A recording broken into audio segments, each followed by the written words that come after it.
ប្រជិតលេខនាងយំលេខព្រៃយំខាងនឹងtrongរឿងខាងណាបងប្រជិតលេខនាងយំលេខព្រៃយំ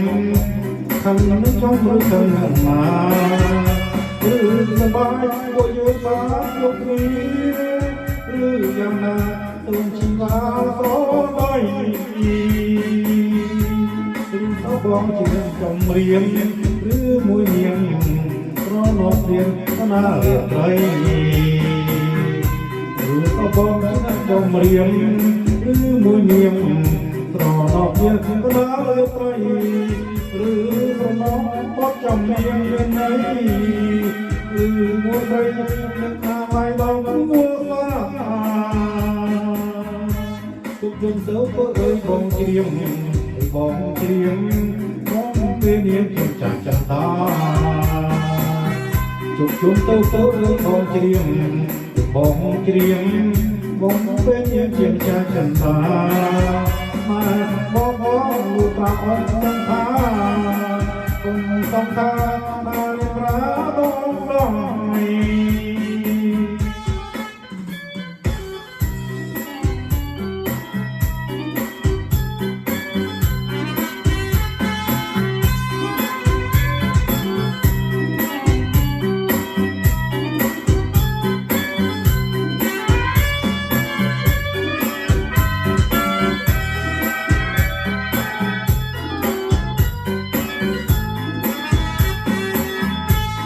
ប្រជិតលេខនាងយំលេខព្រៃយំ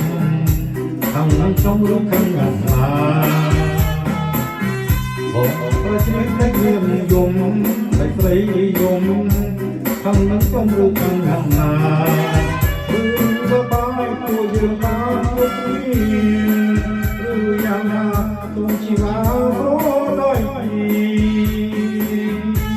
ឬសំបងជាចំរៀងមួយនាងប្រណប់នាងក៏ដើរត្រីឬក៏បងជាចំរៀងឬមួយនាងប្រណប់នាងក៏ដើរត្រីឬប្រណប់ក៏ចំរៀងមានន័យឬមួយត្រីនឹកថាឲ្យដល់គូរសាទុកយំទៅអើយបងច្រៀង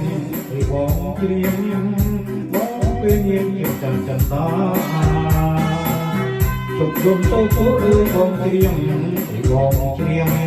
បងពេលនាងខ្ញុំចាំចន្ទា